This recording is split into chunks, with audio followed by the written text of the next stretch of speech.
This video is brought to you by TS4U IT Engineering Bootcamp. Process very. How do you handle conflict at your workplace? Well, yeah, I cannot say the conflict. I would say I can say the conflict. Let's say that way. Beginning when I actually college out at the graduate, I was an intern. I was very hyper. I know some of the tools, I know some of the technology.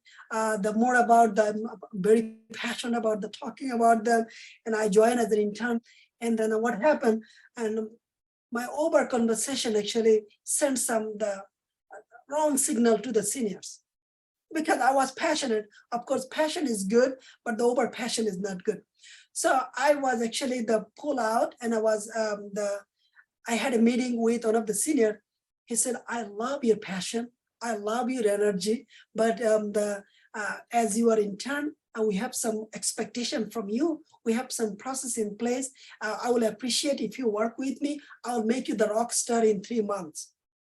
I was very happy because I was motivated by this conversation. So then he said, next time, once there's something come up, you can meet with me one-on-one, and you can share with me what you understand.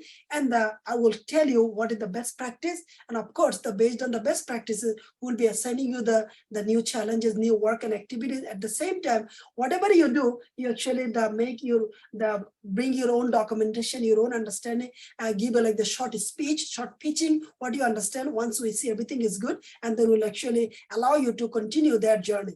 I actually was very happy. I got motivated. I actually learned the corporate process and procedure. Even I learned that even if you learn something, do not be over hyper, do not be over confidence. Just follow the process and procedure.